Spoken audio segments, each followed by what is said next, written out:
नमस्कार दोस्तों, मैं राज बोल रहा हूँ। ये दूसरा एपिसोड या दूसरा चैप्टर या दूसरा अध्याय है हमारे मिनी सीरीज़ का। आज हम इस अध्याय में इम्यून सिस्टम के बारे में और थोड़ी जानकारी लेंगे कि इस सिस्टम में किस तरह के सेल्स हैं और उन हर एक सेल का क्या काम है। जितना हो सके उतना मैं हिंदी शब्दों का प्रयोग करूँगा। जहाँ मैं हिंदी शब्द का प्रयोग नहीं कर पाऊँ वहाँ पर मैं इंग्लिश शब्द यूज़ करूँगा। आप शायद डिक्शनरी में देखकर पता लगा सकते हैं। जैसे मैंने पहले बताया था, हर एक चैप्टर का दो वर्जन होगा, एक होगा इंग्लिश वर्जन और दूसरा हिंदी। सो इसी वीडियो का इंग्लिश वर्जन भी है, तो आप इंग्लिश वर्जन भी देख सकते हैं। जो आपको हिंदी में नहीं समझ आया वो शायद इंग्लिश में समझ आए, तो आप दोनों वर्जन देख सकते हैं। और अगर आप में से कोई इंग्लिश और स्पेनिश दोनों जानता हो तो डिस्क्रिप्शन में लिख दीजिए कि आप मुझे इंग्लिश से स्पेनिश अनुवाद करने में मदद कर सकते हैं। तो मैं आपको इंग्लिश स्क्रिप्ट भेजूँगा, आप जिसका अनुवाद करके मुझे वापस भेज दें, तो हमारे स्पेनिश दोस्त जो है, मित्र जो है, वो भी जानकारी ले पाएंगे। और इसके अलावा मैं ये बताना चाहता हूँ कि आप ये सीरीज़ जो है सीक्वेंस में देखें। मैंने देखा है कि जब मैं कोई वैक्सीन के बारे में बताता हूँ, HIV वैक्सीन के बारे में, AGT103, या मैं बता रहा हूँ EBT101 या mRNA वैक्सीन के बारे में जो मैंने वीडियो बनाई थी हिंदी में, उसमें काफ़ी लोगों ने देखा था वीडियो। लेकिन ये जो मैं मिनी सीरीज़ बना रहा हूँ इसमें सिर्फ 25% लोगों ने देखा हुआ है। तो मैं इसलिए ये वीडियो बना रहा हूँ ताकि आपको फंडामेंटल्स जो है, इसकी बेसिक्स जो है इम्यून सिस्टम की, इसके बारे में पता चल जाए, ताकि आप खुद जब वैक्सीन्स आए नए तो उसके बारे में जानकारी ले सकते हो कि ये वैक्सीन किस तरह से काम करता है। अगर आप ये वीडियोस नहीं देखोगे तो मेरा मेहनत भी वेस्ट हो जाएगा और आपको भी कुछ समझ में नहीं आएगा। फिर दोबारा आप वही सवाल पूछोगे कि वैक्सीन कब आ रहा है, कब मिलेगा, फुल क्योर होगा कि पार्ट क्योर होगा, ऐसे सब क्वेश्चन पूछोगे आप। इसलिए मैं मेहनत करके ये वीडियो बना रहा हूँ मिनी सीरीज़। अगर आप नहीं देखोगे तो इसका क्या फ़ायदा। अभी तक मेरे ख्याल से सिर्फ 225 लोगों ने देखा है पार्ट 1, और अब मैं पार्ट 2 बना रहा हूँ 27 तारीख को, 27 दिसंबर को, और ये रिलीज़ करूँगा फ्राइडे को। शायद तब तक काफ़ी लोगों ने देखा हो, लेकिन मैं चाहता हूँ कम से कम 600-700 लोग तो देखें इन एपिसोड्स को, ताकि इसको बनाने में कोई मतलब बने। और अपनी चैनल बढ़ रही है और काफ़ी डिमांड है प्रोग्रामिंग का, इसमें तरह तरह के सवालों का जवाब देने के लिए। तो मैं चाहता हूँ कि अगर आपसे हो सके तो सुपर थैंक्स की जो सुविधा मैंने चालू कर रखी है इस चैनल में, उसका इस्तेमाल करें ताकि चैनल को आपकी मदद मिल सके। So let's get started.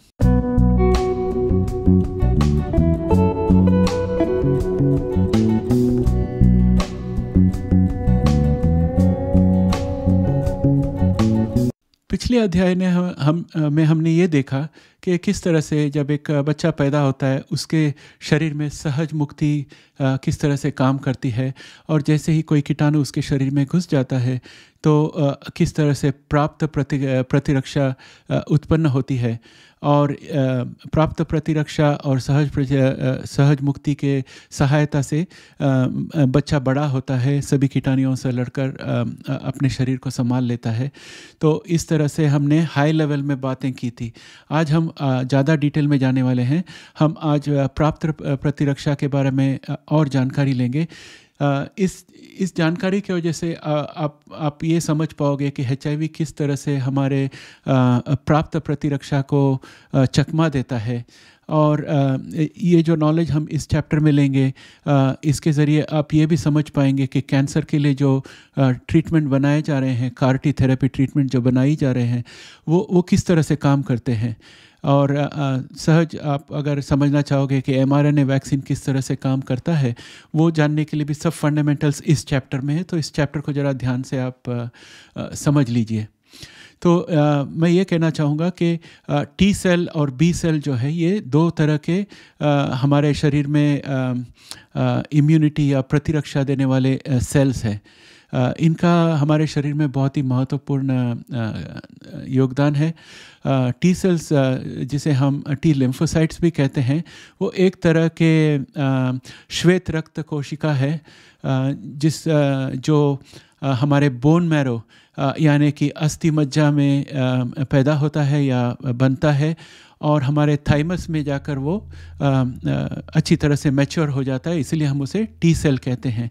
Google के अनुसार बोन मैरो का मतलब है अस्थि मज्जा।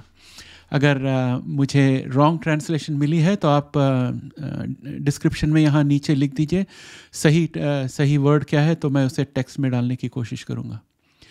टी सेल्स जो है उन्हें दो तरह से हम देख सकते हैं। एक है CD4 टी सेल और दूसरा है CD8 टी सेल।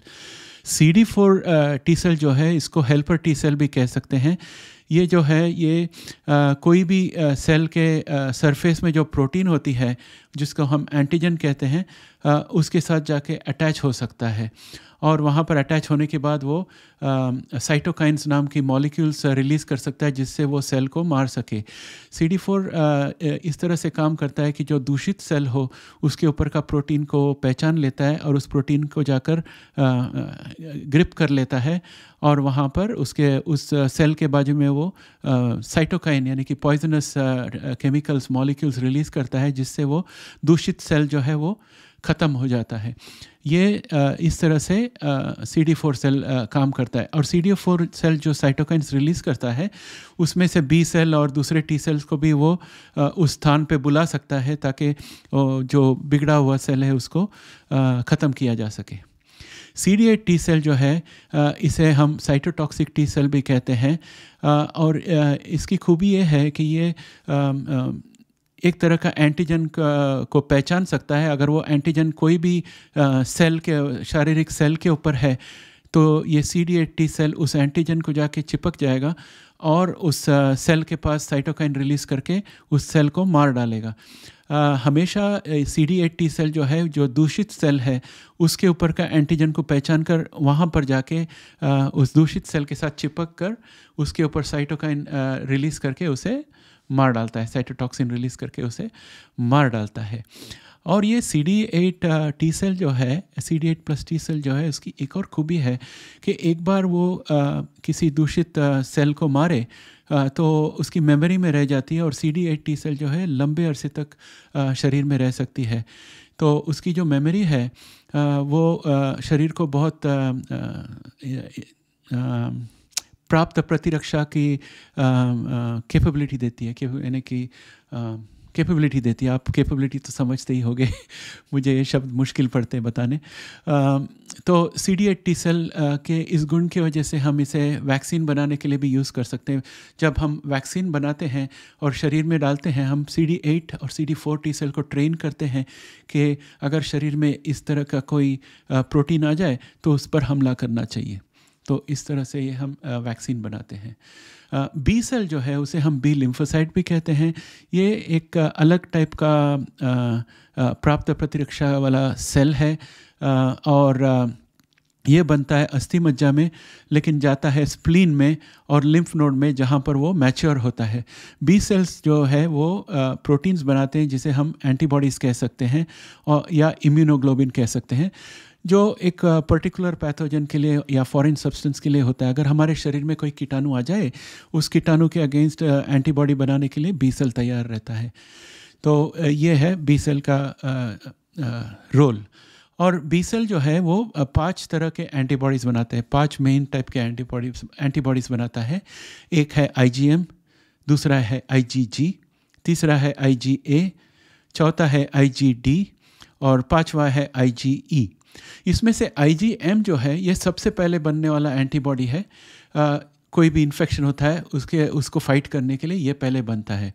इसके बाद IgG बनता है जो बहुत दिनों तक शरीर में रह सकता है और ये बहुत कॉमन है, और ये भी एंटीबॉडी है जो कीटाणु के साथ लड़ता है।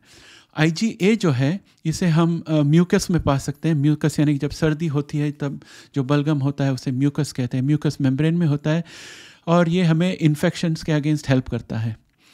और IgD जो है वो बी सेल्स के सरफेस पे होता है और बी सेल को वो इम्यून यानी कि प्राप्त प्रतिरक्षा के कामकाज में सुविधा कराता है। IgE जो है वो एलर्जिक रिएक्शन के साथ होता है। अगर आपको घास की एलर्जी हो या धूल की एलर्जी हो, जैसे ही वो तत्व आपके शरीर में जाता है तो IgE बन जाता है उसके साथ फाइट करने के लिए, तो इसके लिए एलर्जिक रिएक्शन होती है, तो वो IgE है। बी सेल्स इस तरह के भी एंटीबॉडी बनाते हैं जिसे हम ब्रॉडली न्यूट्रलाइजिंग एंटीबॉडीज़ कहते हैं या BNAB कहते हैं। अभी ये BNAB जो है, साइंटिस्ट लोगों ने अभी जानकारी हासिल की है कि BNAB जो है ये बहुत ही पावरफुल होता है। और हमने जो 3 mRNA वैक्सीन के बारे में एक वीडियो बनाई थी, उसमें जो यूज़ किया गया है वो BNABs है। और ये BNAB जो है वो HIV और इन्फ्लुएंजा जैसे वायरसेस को फाइट कर सकता है बहुत अच्छी तरह से। और इनके पास ये BNAB जो है उसकी याददाश्त भी काफ़ी लंबी रहती है, तो एक बार उसे कोई कीटाणु की पहचान हो गई तो कीटाणु दोबारा शरीर पर नहीं आ सकता, क्योंकि BNAB इसको तुरंत पहचान कर उसे ख़त्म कर देगा। तो अगर हम इसको सब संक्षेप में बताना चाहे तो ये कह सकते हैं कि T सेल और B सेल जो है ये बहुत ही महत्वपूर्ण प्राप्त प्रतिरक्षा सेल्स हैं। और इन्हें हम 2 टाइप के T सेल्स बना सकते हैं, CD4 T सेल और CD8 T सेल, और दोनों का अलग अलग फंक्शन है प्राप्त प्रतिरक्षा में। और हमारे शरीर में B सेल्स भी होते हैं और B सेल्स एंटीबॉडीज़ बनाते हैं, 5 तरह के एंटीबॉडीज़ बनाते हैं। इसके अलावा वो ब्रॉडली न्यूट्रलाइजिंग एंटीबॉडीज़ भी बनाते हैं जिसे हम BNAB कहते हैं, जो HIV और इन्फ्लुएंजा जैसे वायरस के साथ लड़ सकता है। ये जो वायरसेस है, इन्फ्लुएंजा और HIV वायरस, इनके सरफेस में जो प्रोटीन है वो बदलते रहते हैं, लेकिन अंदर जो पेप्टाइड्स रहते हैं वो कांस्टेंट रहते हैं। तो BNABs जो है वो अंदर के पेप्टाइड्स को पहचान लेते हैं, CD8 जो है वो अंदर के पेप्टाइड्स को पहचान लेते हैं। इसकी वजह से ये लोग काफ़ी पावरफुल रहते हैं कि भले ऊपर का सरफेस में कुछ भी चेंज हो, वो अंदर देख लेते हैं क्या है और उसके हिसाब से अटैक करते हैं। तो ये है संक्षेप में हमारे बॉडी की प्राप्त प्रतिरक्षा के बारे में जानकारी, जिसमें हमने सेल्स के बारे में देखा, CD4 T cells, CD8 T cells, B cells, antibodies, cytokines, ये सब हमने देखे। आगे चलकर हम साइटोकाइंस के बारे में और भी बात कर सकते हैं, लेकिन मेरे ख्याल से अभी हमें सफिशेंट काफ़ी जानकारी प्राप्त हो चुकी है। अगला जो चैप्टर होगा उसमें हम एक वैक्सीन किस तरह से बनाते हैं इन सब सेल्स के सहायता से, उसके बारे में जानकारी लेंगे। तो मैं आप लोगों से आग्रह करूंगा कि आप एपिसोड 1 भी देखें, फिर एपिसोड 2 देखें। सीरीज़ सीक्वेंस में देखोगे तो आपको सब कुछ समझ में आएगा। जो कुछ समझ में नहीं आए आप कमेंट में डालिए और मैं आपको दोबारा कमेंट में आंसर करूंगा समझाने के लिए। तो ये रही बात इम्यून सिस्टम की। और अगर आपको ये वीडियो पसंद आई तो लाइक कर देना, आपने सब्सक्राइब नहीं किया हो तो सब्सक्राइब कर देना, और आपके कोई फ्रेंड्स होंगे जिनको ये जानकारी की ज़रूरत है, उन्हें व्हाट्सएप में लिंक भेज दीजिए और उन्हें कहना कि चैनल को सब्सक्राइब कर ले। जैसे हमारे चैनल में मेंबर्स बढ़ जाएंगे तो मैं इसके लिए HIV के लिए एक अलग चैनल बना दूंगा और उसमें हम लाइव स्ट्रीम भी किया करेंगे, तो आमने सामने क्वेश्चन आंसर भी हो जाएगी। तो इसके साथ मैं वीडियो यहीं पर समाप्त करता हूँ। धन्यवाद।